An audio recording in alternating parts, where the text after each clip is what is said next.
So now we are going to learn movement in birds. Okay, movement in birds. So you know very well, birds have wings for flying. Okay, birds have wings for flying. So they use their wings for the locomotion. Some of the birds they move with the help of leg. They are not able to fly. They use their legs for movement. Okay, they use legs for movement. For example, hen. Okay, they are not able to fly as very height. Okay, so very height, so they cannot able to fly. Okay, because they have weight body, hence they cannot fly. Okay, hence they cannot fly. So okay, some of the birds they use their leg for swimming also. Okay, for example duck. Okay, for example duck, they use their legs for swimming. Okay, some birds use most of the birds use wings for flying, and some birds use their legs for walking, and some birds use their legs for swimming. Okay, so they can move with the help of wings as well as legs. Okay, wings as well as legs. Okay, so then the birds have streamlined body, which means a narrow body. Okay, they have streamlined body. So this is the stream. Okay, they have streamlined body. Okay, the body of the bird have streamline. Okay, they have streamline body, which means narrow. Okay, which means narrow body, which helps to divide the air. Okay, which helps to divide the air, which helps to reduce the force of air, which helps to reduce the force of air by flying. Okay, then it has bones. Okay, it has bones. The bones will be light in weight. Okay, the bones will be light in weight. Okay, hence it is called as pneumatic bones. Hence it is called as pneumatic bones, because pneumatic means air. Okay, pneumatic means air. So the bone filled with the air. The bone will filled with the air. There is no bone marrow. Okay, in birds, inside of the bone there is no bone marrow. Hence it being as lightweight. So the bone will filled with the air. Okay, the bone will filled with air. Hence it will be very light in weight. Very light in weight, which helps to give the weightless body. Okay, which helps to give the weightless body for the birds. So which helps by this they can fly as very heights. Okay, it also called as hollow bone. Okay, it is also called as hollow. Okay, so hollow means empty. Okay, hollow means empty. Okay, hollow means empty. Okay, so the bone will be hollow because the bone will filled with the air. Okay, the will filled with the air. Okay, then so the bone will be very strong. Okay, the bone will be very strong. So it has light and strong bone. It has light and strong bone. The bones are also called as pneumatic bones, which means the bone will filled with the gas. Will filled with the gas, so it will be hollow. It will be hollow because the empty. Okay, inside of the bone there is no bone marrow. It being as empty. Okay, being as empty. Then it has claws, lower limbs. Okay, it has claws in lower limbs. Okay, limbs are the appendages. Limbs are the appendages. So it has two pair of limbs. One, the first pair of limb, four limb. Okay, four limbs are modified in wings, modified into wings. Then the lower limbs are modified into legs. Okay, modified into legs. Okay, so in the lower limbs they have glass. Okay, they have glass which helps in walking as well as perch. Okay, so the glass which is located in the lower limbs which helps in walking. Okay, which helps in walking. Apart from that, perch. Okay, apart from that, perch in the branches of trees. Okay, apart from that, the glass also helps in perch in the branches of trees. So even though the glass will helps to sitting on the electric wire also, we can see, right? In the electric wire also the birds can settle down. Okay, with the help of glass. With the help of glass. Okay, so the glass it helps in walking as well as perch in the branch of trees as well as in wire. Okay, electric wire. Then it has flight muscle. Okay, it has flight muscle which is located in the chest region. Okay, it is located in the chest region, which is attached with the wings. Which is attached with the wings. Okay, so it has a flight muscle which helps in moving wings up and down. Okay, which helps in moving the wings up and down. Okay, so it has very strong flight muscle. In that thoracic region, which means chest region. Okay. Then the forelimbs, already I told you, right? The forelimbs are modified into wings. The forelimbs are modified into wings, which helps for the flying. Okay. Then it has feathers.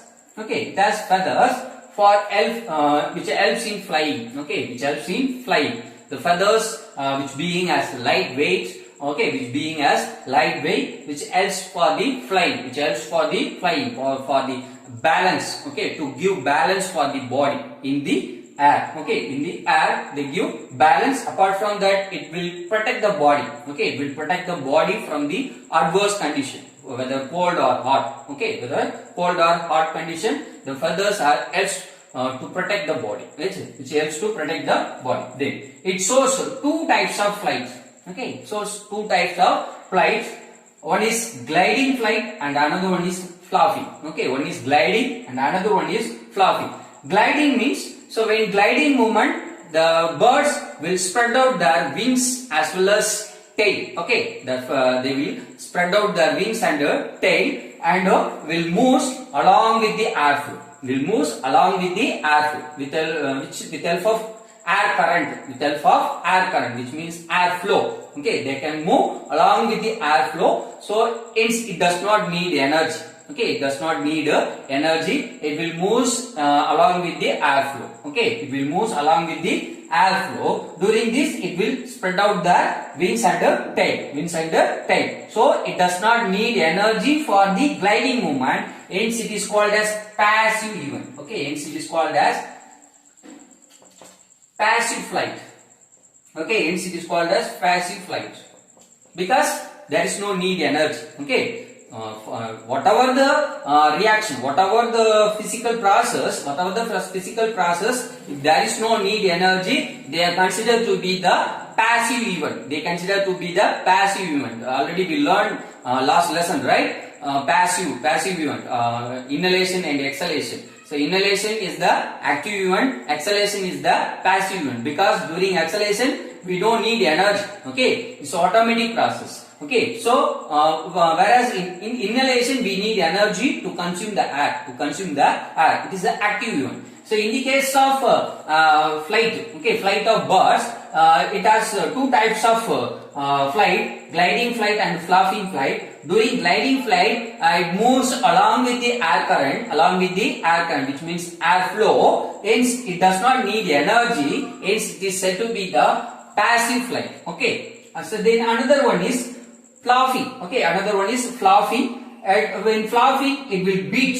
Okay, it will beat the air. Okay, when fluffy, it will beat the air with help of wings. Okay, with help of its wings. Okay, so when beating, it will moves opposite to the air. When moves opposite to the air. Okay, so it is active one because it won't need energy for the fluffing the wings. Okay, it need energy for the fluffing of the wings. Hence, it's said to be the active flight. Okay, active flight. It is said to be the active flight because need energy. They need energy. Okay. Also, when upstroke. Okay, when upstroke. So, which means moving up. Okay, when moving up. When upstroke, it will beat the air. Hence, it goes upward. When it downstroke. It will close the wings. And automatically will comes down. Okay, automatically will comes down. Okay, so upstroke and downstroke movement. So when gliding, it will spread out the wings and tail and moves along with the air current. Also, hence it's said to be the passive flight because there is no need energy. When fluffy, it need energy for the beating the wings opposite to the air. Okay, opposite to the air pressure. Hence, it need energy. Hence, it's said to be the active flight. Okay, so birds will move with help of wings. Okay, with help of wings. For the wings movement, they need a flight muscle. Okay, they need flight muscles. apart from that, so for the flying, it want to lightweight body. It want lightweight body. This lightweight body will used by the light bones. Okay, will used by the light bones. Okay, so light bones, wings. Okay, apart from that, flight muscles are helps for the movement of the birds.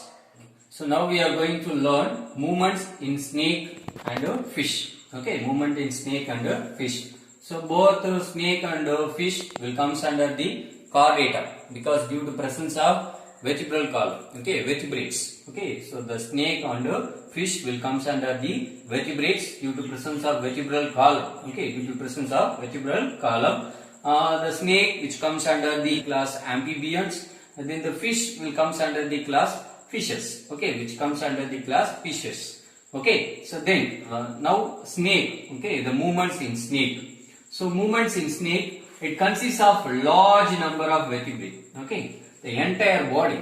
Okay, from the neck region to the tail region, it has the vertebral column. Okay, the vertebrae, which means the bone present in vertebral column, they are called as vertebrae. Okay, the bones present in vertebral column are called as vertebrae. Okay, are called as vertebrae. In singular form, we can say as vertebra. Okay, so vertebrae which present the entire part. Okay, from the head region to the tail region, they have the vertebral column which is flexible. Okay, which is flexible. Okay, then when it move, it makes loops. Okay, it makes loops. Okay, so when it moves, it makes loops. It's considered to be the loop. Okay, so one loop, another loop. Okay, one loop, the opposite to the another loop. Okay, and then opposite to another loop. Okay, so the loops are formed alternately. Okay, the loops are formed alternately. So due to presence of contraction, relaxation, contraction, relaxation, contraction, relaxation, movement will be followed. Okay, the contraction will start from the head region and moves towards the tail region. By this, they can move.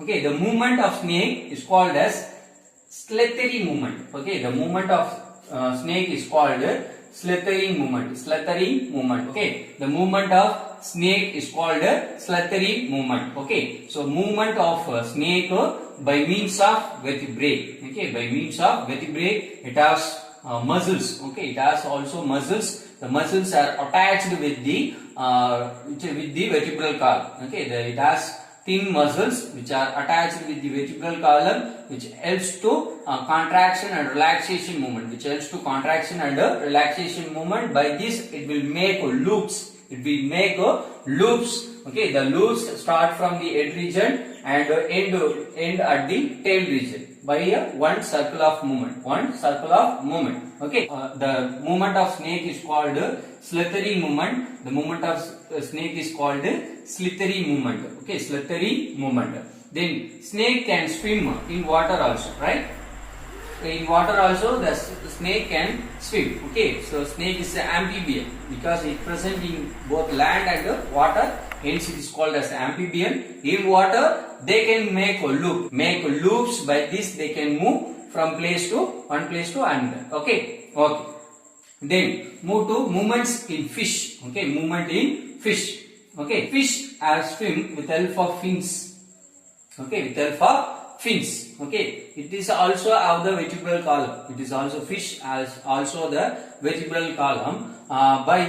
It is also the flexible. The vertebral column is also the flexible. The fish have the fins. It has two paired fins. Okay, two paired fins. Okay, so one pair is another pair.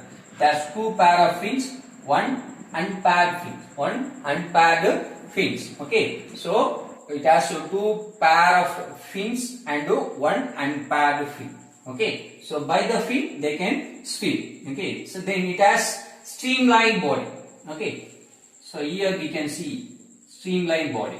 So the fish has streamlined body which helps to reduce the friction. Okay, which helps to reduce the friction in between water and body. Okay, in between water and body. So it helps to reduce the force of the water. It helps to reduce the force of the water. Then it has strong muscles. Okay, it has strong muscles which helps in swimming. Okay, which helps in swimming. So the strong muscles which is attached with the fins,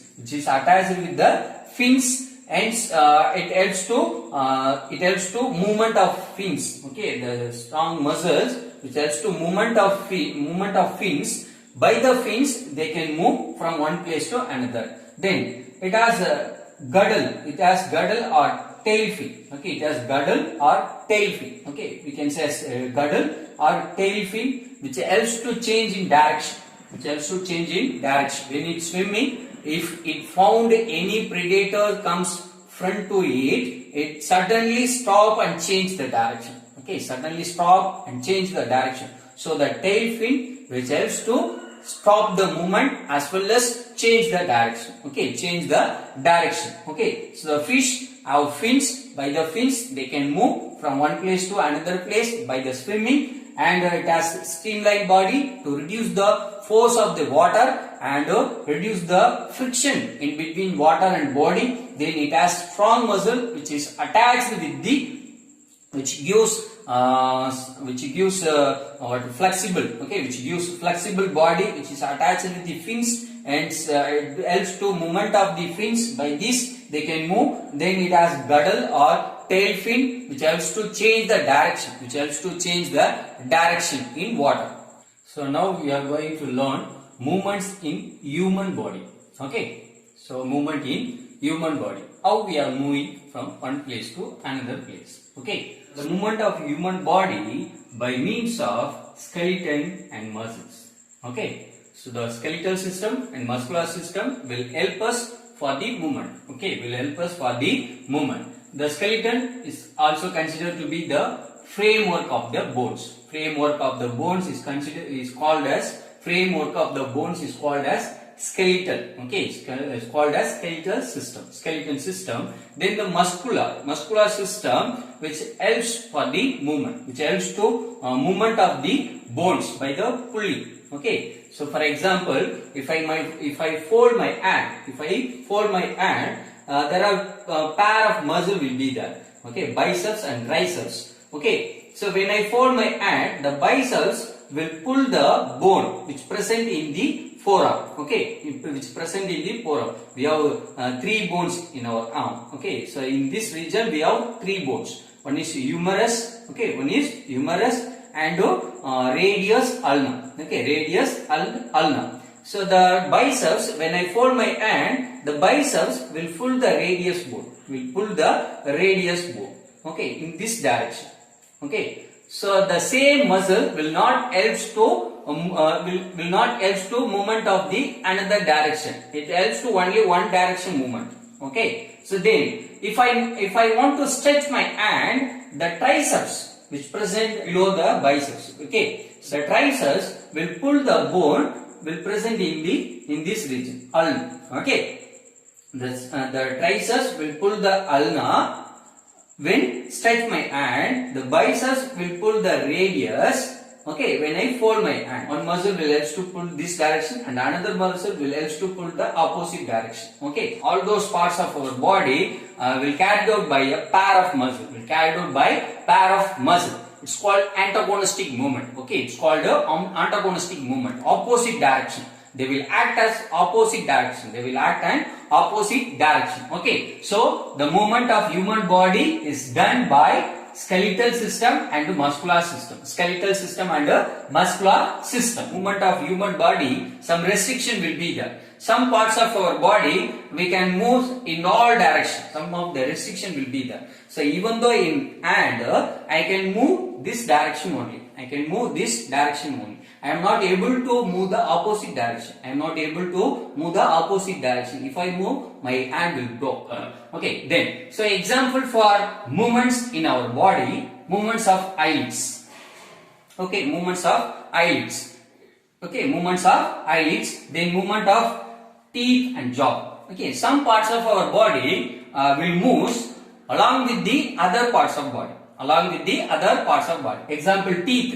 Okay, teeth not able to move. it moves along with the jaw. Okay, it moves along with the jaw. When we move our jaw, we have two jaw. One is mandible and maxilla. Okay, mandible and maxilla, it is the jaw. Okay, jaw bones. Along with the jaw, the teeth will move. Along with the jaw, the teeth will move. Okay. So then movement of arm and legs. Movement of arm and legs. Movement of heartbeat, right? Movement of heart and movement of lungs. Okay, movement of lungs also considered to be the movements. Also considered to be the movement. Okay.